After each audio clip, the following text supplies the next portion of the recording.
여러분들 잘 아시는 만화 영화의 제작자였던 월트 디즈니는 미국 서부 LA 근교에 여러분들 잘 아시는 디즈니랜드를 완공하게 됩니다.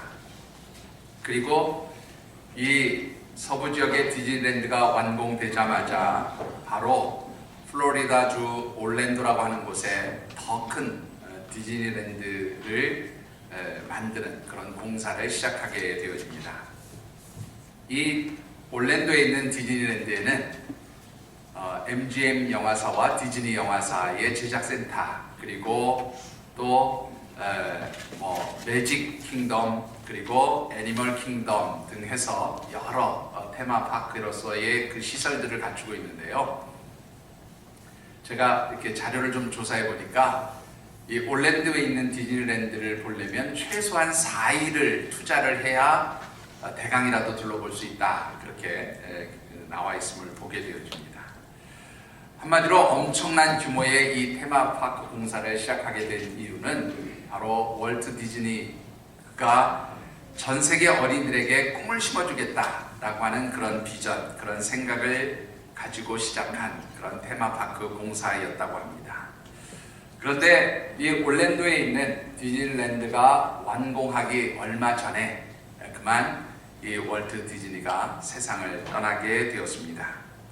그가 죽은 지 얼마 되지 않아서 이제 이 올랜도에 있는 월트 디즈니가 세운 그 디즈니랜드를 개장하게 되었는데요. 개장식에 참여했던 한 인사가 이제 축사를 하게 되었습니다. 그는 이런 축사를 남겼다고 합니다.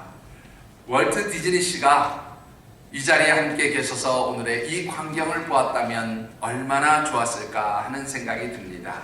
이제는 고인이 되셔서 이 자리에 함께 있지 못하게 된 것이 못내 아쉽습니다 하는 그런 날로 축사를 끝내게 되어집니다.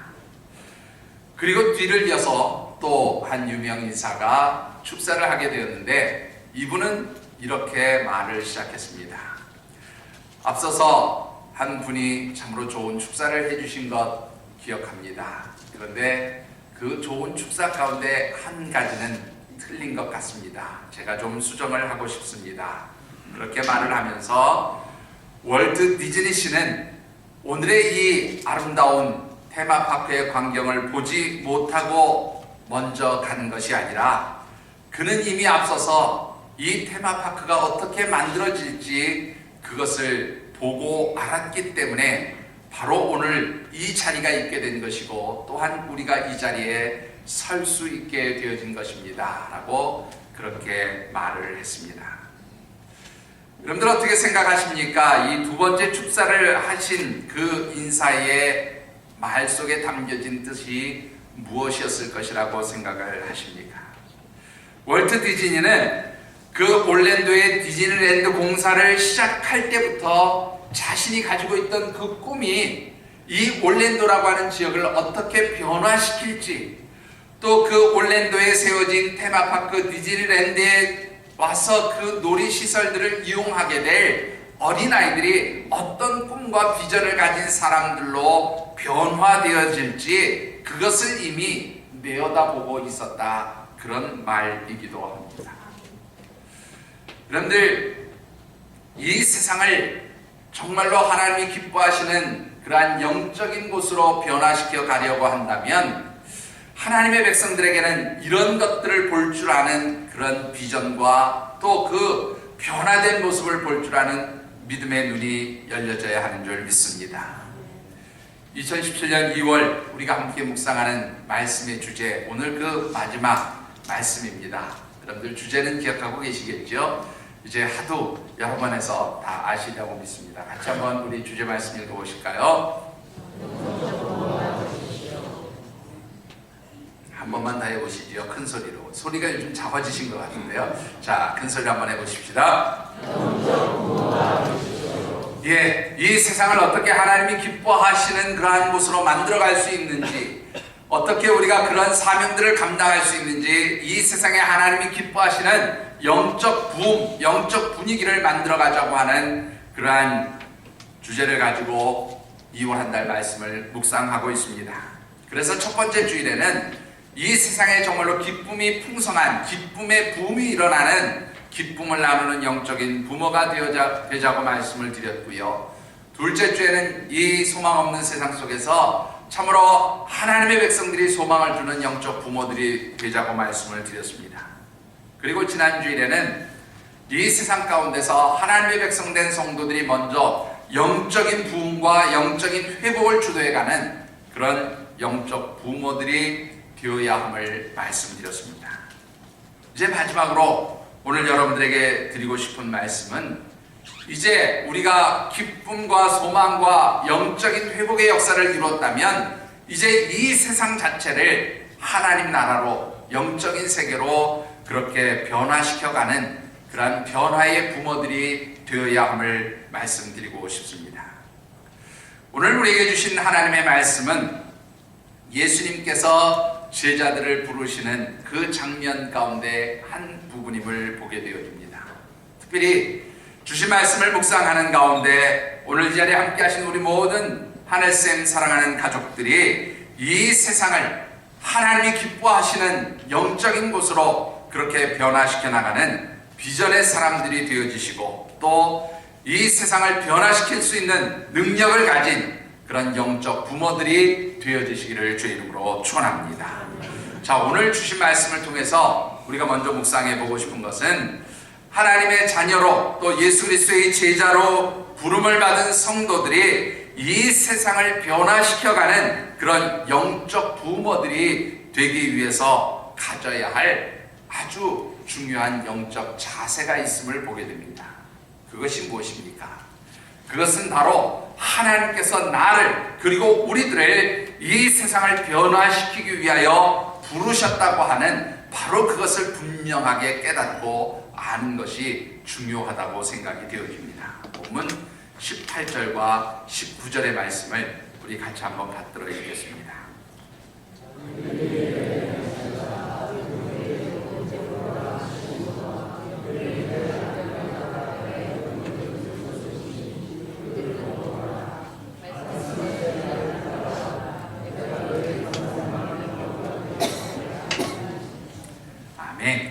자, 오늘 이 말씀을 보시면 예수님께서 베드로와 안드레를 부르시면서 내가 너희를 사람 낚는 어부가 되게 하겠다라고 그렇게 이제 제자들을 부르시는 장면을 보게 됩니다. 여러분들 참 많은 사람들이 있었을 터인데 왜 꼭 하필이면 이 갈릴리 바다에서 고기를 잡던 어부 베드로와 안드레를 예수님이 제자로 부르셨을까라고 하는 것이지요. 사실 좀 더 깊이 생각해 보면 베드로와 안드레 그 사람들이 중요했던 것이 아니라 사실은 그 예수님이 가지신 꿈과 비전들을 위해서 함께 헌신하고 수고해야 할 그런 동역자들, 믿음의 사람들이 필요했기 때문에 예수님께서는 베드로와 안드레를 제자로 부르셨음을 보게 되어집니다. 여러분들 예수님이 가지고 계셨던 꿈과 비전이 무엇이라고 생각하십니까? 여러분들 예수님이 가졌던 꿈과 비전들을 이해하기 위해서는 우리 읽지 않은 말씀이지만 바로 여러분들이 읽은 밑에 말씀이 있어요. 마태복음 4장 23절에 예수님이 가졌던 그 꿈과 비전을 우리가 살펴볼 필요가 있습니다. 여러분들 같이 한번 23절의 말씀을 받들어 읽겠습니다.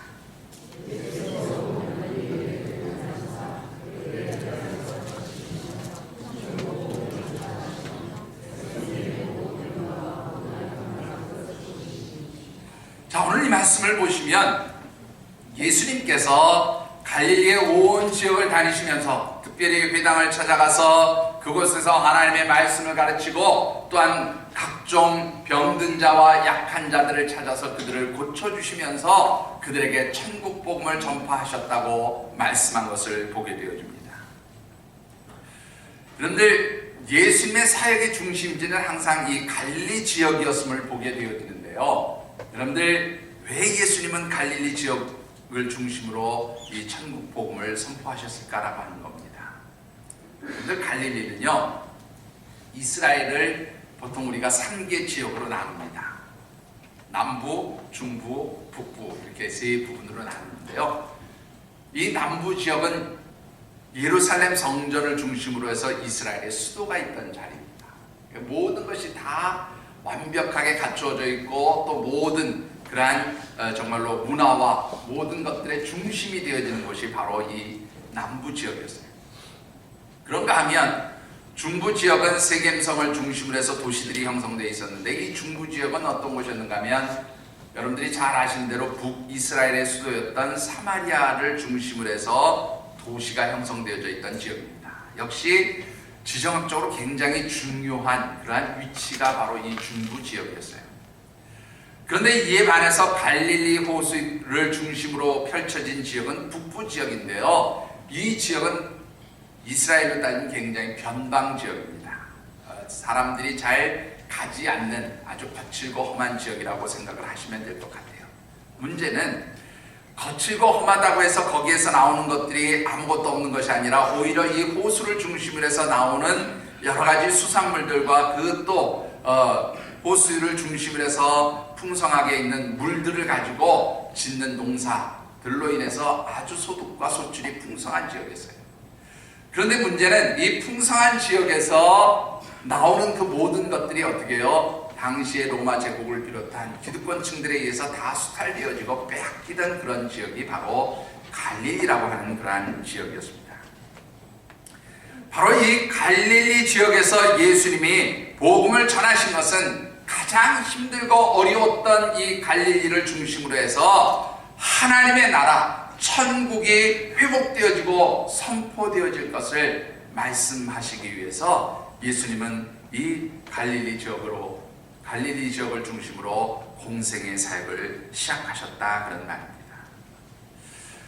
여러분들, 예수님께서 꿈꾸셨던 그 하나님 나라 천국이라고 하는 곳은 어떤 곳이었을 것이라고 생각하십니까?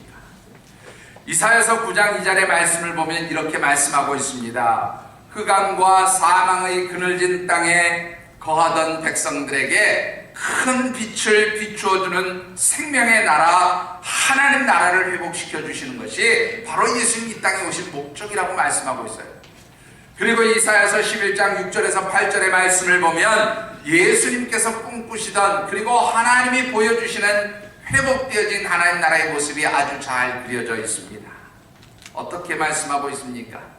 물이 바다를 덮음같이 여호와 하나님을 아는 지식이 세상에 충만하게 될 때에 이리가 어린 양과 함께 살며 송아지와 어린 사자가 함께 있어 어린이의 손에 이끌리며 암소와 곰이 함께 먹고 사자가 소처럼 풀을 먹을 뿐만 아니라 젖먹는 아이가 독사의 글에 손을 넣고 장난쳐도 물지 않는 그런 세상, 바로 완전하게 회복되어진 샬롬의 세상이요, 이것이 바로 예수님께서 꿈꾸시던 하나님 나라의 모습이었고 또 하나님께서 원하시는 천국의 모습이었음을 가르쳐 주셨습니다. 바로 이 이사야서에 나오는 바로 그 하나님 나라의 모습이 예수님이 꿈꾸던 비전이었고 또한 소망이었다라고 하는 것입니다. 그래서 예수님은 이 죄와 사망으로 가득 찬 세상을 생명이 풍성한 완전한 샬롬의 나라, 하나님 나라로 변화시킬 그러한 비전과 꿈을 가지고 제자들을 선택하고 부르셨다 그런 말씀입니다. 자, 그런데 여러분들 한번 생각해 보십시다. 이왕 제자들을 부르시려면 좀 능력 있고 똑똑하고 뛰어난 사람들을 부르시는 것이 어떤 사역들을 완성해 가기에 더 좋은 것 아닐까요? 더 유리한 것 아닐까요? 그런데 예수님께서 부르신 이 베드로와 안드레를 비롯한 그 12명의 제자들의 면면을 살펴보면 그들은 정말로 특별한 사람들이 아니었어요. 그들은 뛰어난 사람들이 아니었습니다. 그들은 아주 좋은 능력을 가진 사람들도 아니었습니다. 그렇다고 재능이 많은 사람들도 아니었던 것으로 보여집니다. 어부에 또 손가락질 당하던 세리에, 그런가 하면 로마 정부에 정말로 폭력적인 방법으로 대항하던 열심당원에, 요즘 말로 표현하면 이 사회를 이끌어가는 주류에 속한 사람들이 아니고요, 비주류에 속한 사람들이었고, 좀 심하게 얘기하면 사람들로부터 외면당하는 루저에 가까운 사람들이었다, 그런 말씀입니다. 그런데 왜 예수님께서는 평범한 것도 모자라서 거의 루저에 가까운 그 비주류에 속한 그런 사람들을 제자로 부르셨느냐 하는 것입니다. 그것은 바로 예수님께서 꿈꾸고 바꿔가실 이 하나님의 나라, 이 세상 죄와 사망으로 가득 찬 그 하나님의 나라를 이제 죄와 사망으로 그렇게 가득 찬 세상을 하나님의 나라로 변화시켜가는 일이 사람을 통해서 이루어질 일이 아니라 누구를 통해서요? 하나님께서 이루실 일이기 때문에 하나님이 함께 하시면 누구든지 그 일에 쓰임을 받을 수 있다는 것을 보여주시기 위해서 가장 평범하지만, 아니 어쩌면 평범을 지나서 모자란 루저에 가까운 사람들이지만 바로 그런 사람들을 통해서 하나님의 역사, 하나님의 나라가 회복되어지고 또한 이 세상이 변화되어질 것을 우리 주님 보셨기에 바로 그런 사람들을 제자로 불러주신 줄 믿습니다. 사랑하는 성도 여러분, 오늘 저와 여러분 우리 모두도 우리 주님의 부르심을 받은 천국으로 이 세상을 변화시켜 가야 할 주님의 제자된 사람들인 줄 믿으시기 바랍니다. 여러분들이 생각하실 때 나는 아무런 능력도 없는데, 나는 평범한 보통의 사람인데 내가 무슨 하나님 나라를, 천국을 이 땅에 만들어 갈까, 그렇게 생각하십니까? 여러분들이 만들어가는 것이 아니라 누가 함께 하세요? 하나님께서 여러분들을 통해서 역사하시는 줄 믿습니다. 미국 뉴욕에 가면 아마 여러분들이 지금도 인터넷에서 뒤져보시면 아마 금방 찾으실 수 있는 교회 하나가 있습니다. 브루클린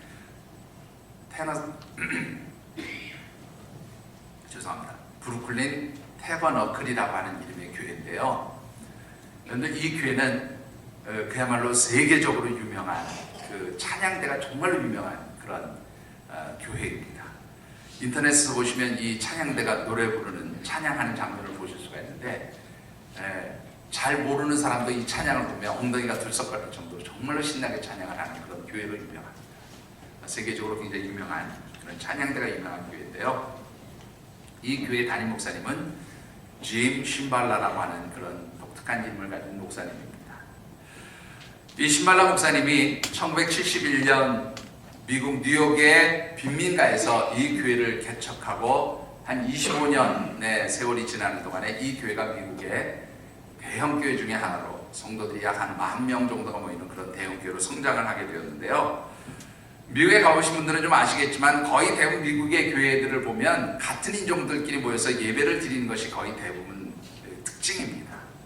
그런데 이 태버너클이라고 하는, 브루클린 태버너클이라고 하는 교회는요, 굉장히 역동적이고 다이나믹한 그런 교회인데 모든 인종들이 함께 예배드리는 것으로 유명합니다. 뭐 아시아 사람들도 있고요, 흑인들도 있고요, 또 뭐 히스패닉들도 있고요, 백인들도 있고요. 그야말로 모든 인종들, 미국에 사는 모든 인종들이 함께 와서 뜨겁게 하나님을 찬양하고 예배드리는 그런 교회로 유명합니다. 이 교회를 처음 시작할 때에 이 짐 심발라라고 하는 목사님이, 여러분들 아시는 대로 뉴욕은 세계 최고의 도시이잖아요. 그런데 그 도시 이면에는 정말로 최고의 문제가 있는 사람들도 함께 살고 있었다는 거죠. 바로 이 최고의 도시 이면에 그 최고의 문제들을 가졌던 사람들, 예를 들면 마약과 알코올에 중독된 사람들, 그리고 수시로 감옥을 드나들던 전과자들, 그리고 몸을 파는 매춘 여성들, 바로 이들에게 복음을 증거하기 시작하면서 이 교회가 그토록 큰 그러한 교회로 성장하게 되었다고 하는 거죠. 근데 참으로 특이한 것은 미국은 우리나라하고 좀 달리 목회자가 되어지는 과정들이 조금 어떻게 보면 쉽다고 그렇게 말씀을 드릴 수가 있는데요. 이 짐 심발라 목사님은 신학 공부를 하지 않은 분입니다. 이분은 원래 어릴 때 농구 선수였다고 그래요. 그런데 농구를 하면서 그 농구로 해군 사관학교를 입학을 했는데 몸을 다치면서 농구를 포기하고 해군사관학교를 나와서 체육특기생으로 이제 대학을 들어가게 되어집니다. 로드아일랜드라고 하는 그런 대학을 들어가게 되는데, 이 대학을 졸업하고 직장 생활을 하는데 어느 날 장인이 이 짐 신발라 목사님을 부르면서 이렇게 얘기를 했다는 거예요. 자네 목회를 한번 해보지 그러나, 그렇게 권면을 했다는 거예요. 근데 이 짐 신발라 목사님이, 아니 아버님, 제가 그 학교 다닐 때는 운동한다고 공부 하나도 안 했고, 대학 뭐 그냥 어영부영 들어가서 공부 마치고 이제 직장 생활 하는데 신학 공부도 하지 않은 내가 무슨 목사가 되겠습니까? 그렇게 대답을 했더니 이 장인이 뭐라고 얘기를 하냐면, 자격이 중요한 것이 아니라 하나님께서 누구를 부르셨다는 것, 바로 그것이 중요한 법이네. 하나님께서 자네를 부르셨다고 생각하지 않는가? 바로 그 말이 자신의 마음에 와서 꽂히게 되었고, 그래서 이 장인의 권면대로 이제 목회자의 길을 걷게 되어졌던 그런 분이라고 하는 것이죠. 여러분들, 이 짐 신발라 목사님은 그야말로 신학 공부도 하지 않은 아주 평범한 그런 사람이었어요. 그러나 하나님께서 그 사람을 부르시고 택하셔서 사용하실 때에 뉴욕의 한 빈민가에 엄청난 변화의 역사를 이끌어내셨다라고 하는 것입니다. 여러분들은 어떻습니까? 여러분들 한 사람 한 사람은 정말 어찌 보면 아무것도 아닌 평범하고 보잘것없는 사람들이라고 생각하실지도 모릅니다. 그러나 하나님께서 여러분들을 하나님의 백성, 하나님의 자녀, 예수 그리스도의 제자로 부르셨다는 것은 여러분 한 사람 한 사람을 통해서 여러분들이 살고 있는 그 삶의 자리들, 그 세상 죄와 사망으로 가득 차 있는 그것을 하나님 나라로 변화시키기 위해서 하나님 여러분들을 부르신 줄 믿습니다. 내가 하는 것이 아니라, 내 능력으로 하는 것이 아니라 하나님이 함께 하시고 하나님이 여러분들을 사용하여 주실 때 여러분들을 통해서 이 세상은 놀라운 변화들을 이끌어 가신다고 그렇게 저는 믿습니다. 여러분들은 이 세상을 변화시켜가는 진정한 힘이 뭐라고 생각하십니까?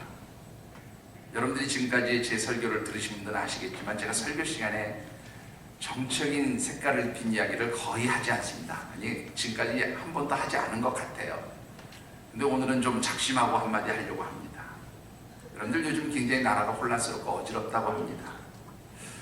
그래서 한쪽에서는 대통령이 너무도 잘못했으니까 빨리 하야하고 이 나라를 안정되게 만들자고 촛불을 들고 집회를 하며 시위를 합니다.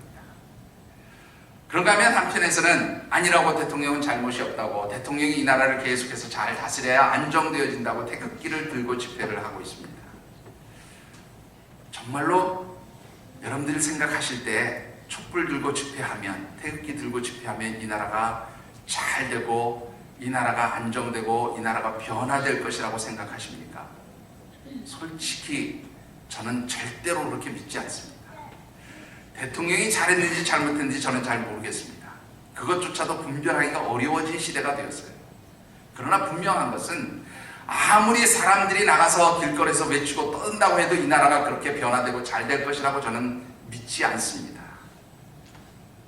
사실 많은 분들에게 이야기를 들어보면 공통적인 얘기가 그나물의 그 밥이라는 얘기가 공통적인 얘기예요. 만일 정말로 촛불을 들고 나가서 외치고 소리질러서 이 나라가 바뀌었다면 벌써 이 나라는 바뀌어지고 변화되고 잘 살게 되었어야 한다고 저는 그렇게 생각합니다. 여러분들 한번 생각해 보십시다. 꽤나 오래전 이야기가 되었습니다만, 이제는 여러분들 몇 년 전에 소고기 먹으면, 미국산 소고기 먹으면 광우병 걸려서 죽는다고 얼마나 많은 사람들이 그 거리에 나가서 1년 동안 촛불을 들고 집회를 했습니까? 그래서 정말로 바뀌었습니까? 정말로 변화되었습니까? 만약 그렇다면 여기 소고기, 미국산 소고기 먹는 분 한 분도 계시지 않아야 맞습니다. 여러분들 미국산 소고기 안 드십니까? 다 먹고 계시잖아요. 그리고 먹었으면 광우병 걸려야 되는 거 아닙니까? 광우병 걸렸다는 소리 저는 지금도 들어보지 못했습니다. 사실은 그렇게 외친다고 이 사회가 변화되는 것도 아니고, 이 사회가 잘 되는 것도 아니고, 이 사회가 정말로 살기 좋은 곳이 되는 것이 아니라고 저는 그렇게 믿습니다. 동일한 논리로 태극기를 들고 나가서 그거 휘두르고, 또한 그렇게 외친다고 이 나라 변화되지 않습니다. 진정으로 이 나라가, 이 세상이 온전하게 변화되어지기를 원한다면 바로 하나님의 부름을 받은 하나님의 사람들을 통해서 하나님의 쓰임을 받고 그들이 헌신하고 수고할 때 이 나라가, 이 민족이, 이 세상이 바뀌어진다고 저는 그렇게 믿습니다. 이것이 성경에서 우리에게 가르쳐주는 말씀입니다. 사람을 통해서 변화되는 것이 아니라 하나님의 능력의 역사와 하나님의 손에 붙들린 바로 그런 사람들이 헌신하고 수고할 때에 이 세상의 변화가 시작되어진다고 하는 것입니다. 하나님께서는 오늘 여러분들을 바로 그런 변화를 이끌어가기 위해서 영적인 부모들로 부르신 줄 믿습니다. 여러분들이 이 하나님의 부르심 앞에 정말로 쓰임받는 온전한 헌신자들이 되어주시길 주님의 이름으로 축원합니다. 자, 우리가 하나님의 택하심과 부르심을 받고 이 세상을 하나님 나라로 그렇게 바꾸어가며 변화시켜갈 영적 부모가 되었다면 우리가 가져야 할 가장 중요한 관심사가 여러분들 무엇이라고 생각하십니까? 그것은 바로 사람에 대한 관심을 갖는 것입니다. 다른 말로 표현하면 영혼에 대한 관심을 갖는 것입니다. 본문 19절의 말씀을 같이 받들어 읽겠습니다.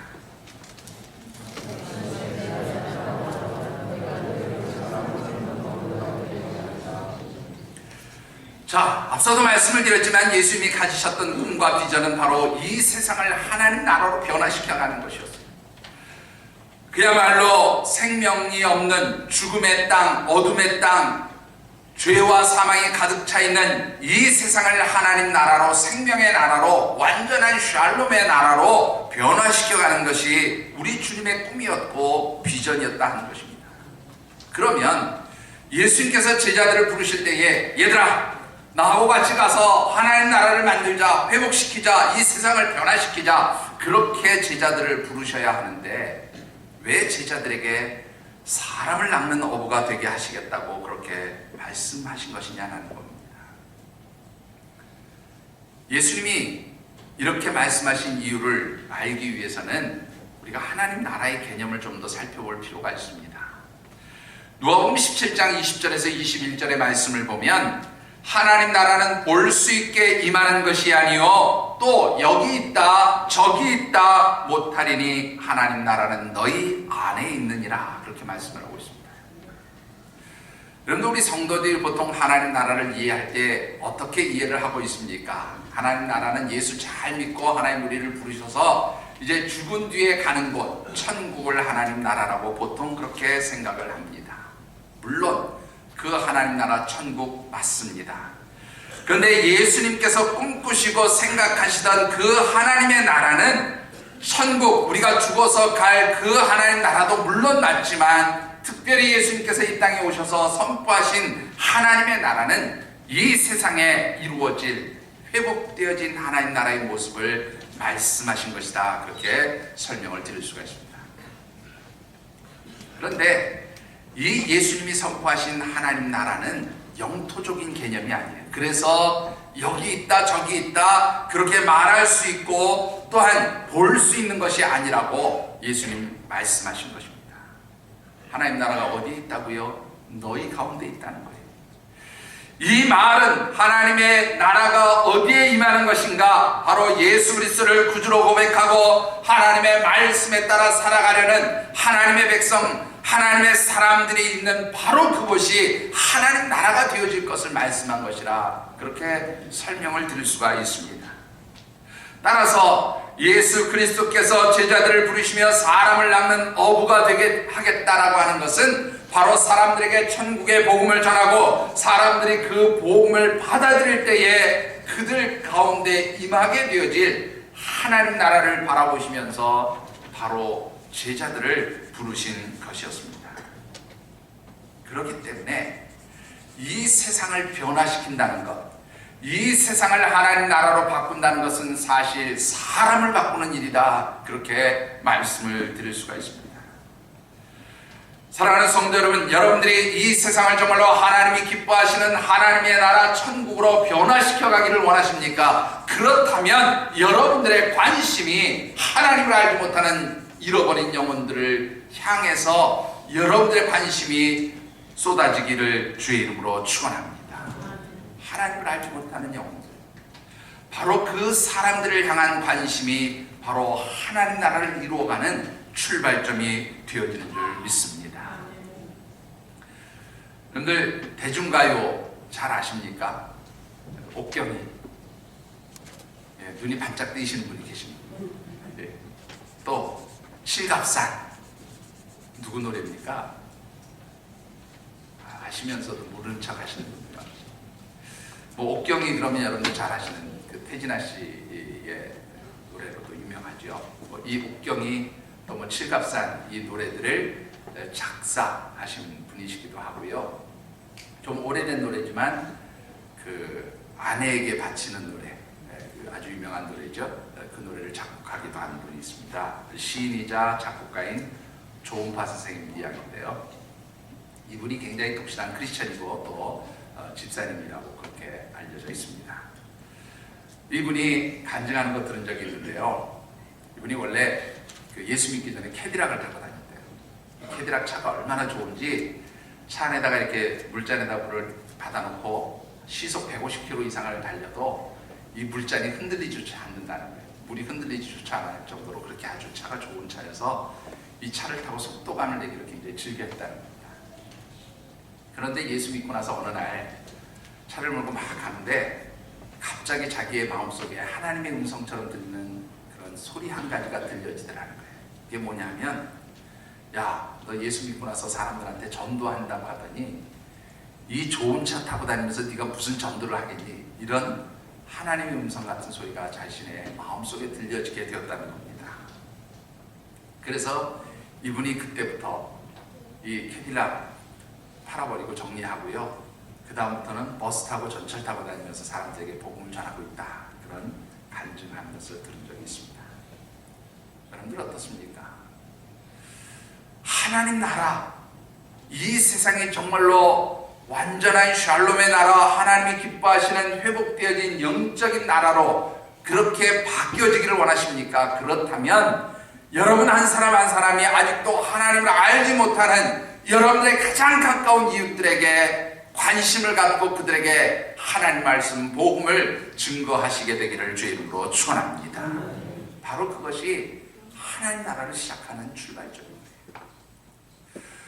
우리가 천국 복음을 전함으로 인하여 이 세상을 하나님 나라로 변화시켜가는 그런 영적 부모가 되겠다고 한다면 우리에게 꼭 필요한 것이 한 가지 더 있음을 보게 되어집니다.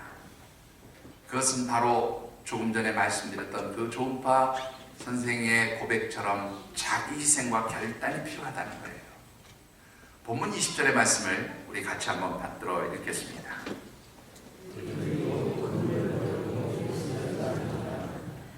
자, 오늘 말씀 보시면 예수님께서 제자들을 부르시면서 내가 너희를 사람 낚는 어부가 되게 하겠다고 말씀하셨더니 제자들이 곧 배와 그물을 버려두고 예수님을 쫓았다. 그렇게 말씀하고 있습니다. 그런데 여러분들 여기에서 버려두었다라는 이 단어가 참 재미있는 단어인데요. 이 헬라어 원문을 보면 아펜데스라고 하는 단어를 쓰는데 뭐냐면 멀리 갖다 버렸다는 거예요. 눈에 보이지 않는 데 갖다 버렸다. 그런 뜻도 있고요. 완전히 포기해버렸다 그런 뜻도 있어요. 포기했다 그런 뜻도 있어요. 그런데 베드로와 안드레의 직업이 뭐지요? 어부잖아요. 어부가 배와 그물을 포기하고 버렸다. 멀리 갖다 버렸다. 무슨 뜻입니까? 이건 먹고 사는 문제를 포기했다 그런 뜻이에요. 그런데 이게 제정신입니까? 제정신입니까? 아닙니까? 사실은 제정신이 아니죠. 여러분들 우스갯소리 한번 얘기할까요?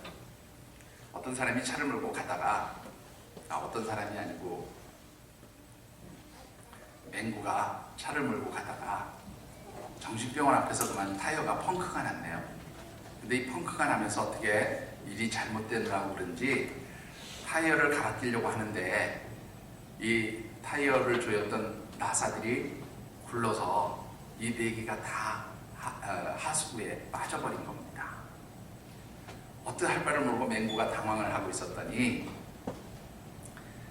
그 정신병원에서 맹구를 가만히 바라보던 사람이 가르쳐 주더래요. 뭐라고 가르쳐 줬을까요? 아니, 이 사람아, 그 나머지 3개의 타이어에서 나사 하나씩 빼가지고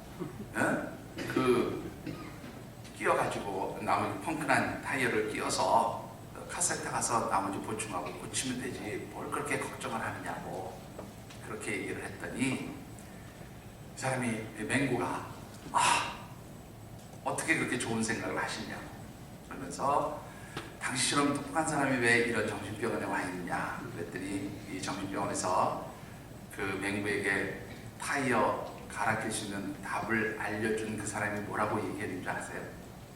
야 임마, 나는 너처럼 모자란 사람이 아니고 미쳐서 여기 들어와 있는데 모자라니까 여기 못 들어와 그랬대요. 여러분들 왜 여기에 와 계십니까? 여러분들 이 자리에 왜 와 계세요? 여러분들 이 자리에 와 계신 거 사실 우리가 예수에 미친 사람들이기 때문에 와 계신 건 아닙니다.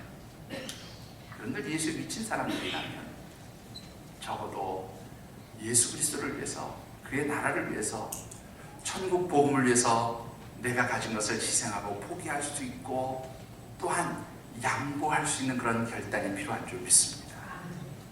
근데 아니 생업을 포기하고 다 정리하고 그러면 내가 신학교라도 가라는 말입니까? 여러분들 혹시 그렇게 생각하실지도 모르겠습니다. 어쩌면 이 베드로나 안드레처럼 우리가 생업을 포기하고 정말로 주의 복음을 위해서 헌신한다고 하면 여러분들 그거야말로 정신 나간 짓일지도 모릅니다. 그러나 분명한 것 한 가지가 있어요. 하나님께서 하나님 나라와 의를 위해서 주의 복음을 위해서 이 세상을 하나님 나라로 그렇게 변화시켜 가기 위해서 여러분들이 가진 것을 희생하고 포기하고 내려놓을 때에 하나님 반드시 그에 합당한 축복으로 채워주신다고 하는 말씀입니다. 제 얘기가 아니고요, 성경에 그렇게 기록하고 있습니다. 마태복음 6장 33절의 말씀을 기억하십니까? 너희는 먼저 그의 나라와 그의 의를 구하라. 그리하면 이 모든 것을 너희에게 더하여 주시리라고 말씀합니다. 베드로가 어느 날 예수님께 묻습니다. 마태복음 19장 28절과 29절에 기록되어진 말씀인데요. 예수님, 우리가 예수님 따라다니면서요, 우리 가진 모든 것 다 포기하고 버렸거든요. 그럼 우리는 뭘 보상으로 받을 수 있을까요? 그렇게 물었습니다. 그때 예수님 하신 말씀이 무엇입니까? 이 세상이 새롭게 될 때에, 이 세상이 변화되어서 하나님 나라가 될 때에 너희들은 나와 함께 영광의 보좌에 앉아 이스라엘의 12지파를 심판하는 자리에 앉게 될 것이다. 그리고 너희들이 포기한 것에 몇 배를 더 받을 것이며 너희에게 영생이 주어질 것이라고 그렇게 약속하심을 보게 됩니다. 여러분들, 하나님 나라로 이 세상을 변화시켜가기 위해서 포기하고 희생하고 내려놓은 것 절대로 하나님 손해보게 하시지 않는다고 하는 사실입니다. 하나님이 그거보다 더 좋은 것으로, 더 몇 배의 것으로 갚아주시고 채워주신다고 분명히 약속해 주셨습니다. 사랑하는 성도 여러분, 이 세상을 하나님 기뻐하시는 하나님 나라로 그렇게 변화시켜가는 영적 부모들이 되어지시기를 원하십니까? 그렇다면 두려워하지 말고 염려하지 말고 영혼의 관심을 갖고 그들을 위해서 한번 여러분들의 사랑과 열정을 쏟아보시기를 주의 이름으로 축원합니다. 분명 하나님 주신 축복의 역사가 있는 줄 믿습니다. 말씀을 맺고 싶습니다. 여러분들, 보통 우리가 버터플라이 이펙트라고도 얘기를 하고 나비 효과라고도 이야기하는 이론을 아마 아시리라고 생각합니다. 이 이론은 미국의 기상학자인 에드워드 로렌츠라고 하는 분이 이제 발견한 하나의 기상 이론인데요.